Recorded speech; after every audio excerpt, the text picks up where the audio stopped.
Hi, I'm Captain Larry Bell with Texas Fishing Tips, and this is your weekly fishing report. Off this point right here in Port Bay, work back down the shoreline out here, work about thigh, waist deep water out this way.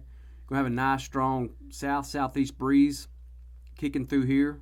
When you do, that water kind of dirties up in here, but you got bait working in there. Don't be scared of that dirty water. There'll be fish hanging in there. Where you got some bait fish, you're gonna have some predator fish. Work this edge. You got some scattered grass that's in here. Throw a top water. One knocker. If it's a little bit rough, go up profile size in your top water baits to a one knocker. Puts out a little bit more vibration, a little bit more noise. Those fish find that a little bit easier instead of a smaller top water bait. You can throw your jerk shrimp here under popping cork if you like. You can throw that burner shad under that popping cork, and it does pretty well as off this deeper edge of that grass. It's all along here. Just take your time, work down this shoreline, find you some bait fish that are working, and you'll find some trout working in this area. Again, back here, North Pass shoreline. All this area back here, on this other side over here, work along that packed sand. There are some flounder, believe it or not, laying up in this area here. Just be real cautious working through here. There are some stingrays in there as well. So just shuffle those feet. Keep yourself away from those things as much as you possibly can. If you know how to fish for flounder using rod and reel, you'll have you some mild success, because there are a few that are laying back in here. I've found a few of those bonus fish, what I call them.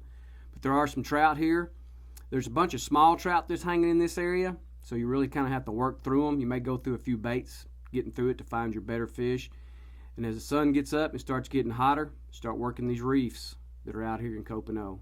Again, these fish are hanging off the deeper edge of those reefs. You got some bait that's hanging there. Throw your darker down south. Start out with a supermodel and then downsize if you need to. Again, they'll let you know what they want. So just pay attention to what they're biting. Get over here in Carlos, the dugout here with what we call the fingers. All these areas through here, the shell that's working through here. You got some nice current that's flowing through that thing. You have some nice trout hanging in here. Again, look for bait. Look for your bait fish work in this area. Work down this shoreline or the shell bar right here. Gets a little bit deeper there. You'll find some fish that are hanging there. Throw your darker down south. It's been working well there. This whole area here, lots of shell in here with the water dropping out. Look in the deeper side of it. Occasional redfish, black drum. Every once in a while you'll come across those. You can catch those on the burner shad or the jerk shrimp. Believe it or not, they've done pretty good here. And then come back up here into Spalding. Back around this area here where you got these back lakes that dump out here. Work that edge out there around that deeper water. Find those fish that are hanging in that deeper water. Look for your bait working in this area down all through here. You'll find some quality trout that are hanging here on your darker down south. Down here on the Paul's Mott, all the way down through here up the St. Joe shoreline. Coming down this way here. Again, you got some back lakes that are dumping out in this area here. Work those mouths.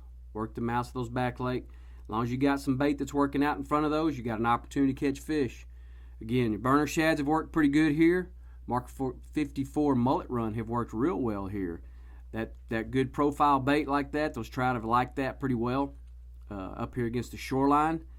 Top waters, if you're good enough with your plastics, throw your plastics up in there too. There's some good grass and good potholes that are working up there. There's been a little bit skittish bait, which is good. That lets me know that there's some game fish that are working in that area there, so just be patient with it.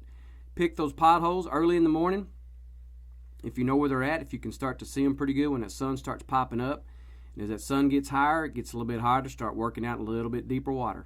Up here on Ayers Shoreline, all up here in Ayers Bay, all on the shoreline here. Ayers Point coming down again on the San Antonio shoreline this way. There's some little guts, little drains, dropouts that come from these back lakes. The water's starting to drop back out, or actually it has dropped back out from the storms that were in here. So we're pretty much back to our regular tides of what we were pre-hurricanes.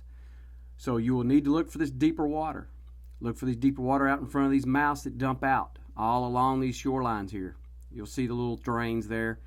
Look for your bait. Work in all these areas up inside that deeper water, out in the mouth of it, out around it. Throw your darker down south, throw your burner shads, throw your marker 54 mullet run, throw some jerk shrimp. If you want to use them under a popping cork, you can. There's some good trout that are hanging in these areas. There's redfish that are running up and down these shorelines. You just got to find bait that's working. See some nervous bait that's working in these areas and concentrate on that. Mesquite Bay, down here in Bray Cove, out in front of these little back lakes that dump out in here. With the water levels being back down, work this area out here probably in thigh to knee deep water, throwing out to a little bit deeper water. Look for your fish to be hanging out in this area here. Look for bait, people. You got to find the bait to find the fish. If there's no bait, there's not going to be any fish hanging there. If you don't see that bait working of any sort, move on to the next location. Get in here, throw your top waters up there against the shoreline area. There's been some nice redfish that are hanging in there. There's some pretty good trout that have been hanging in this area here. Come on around here to this little point at Bray.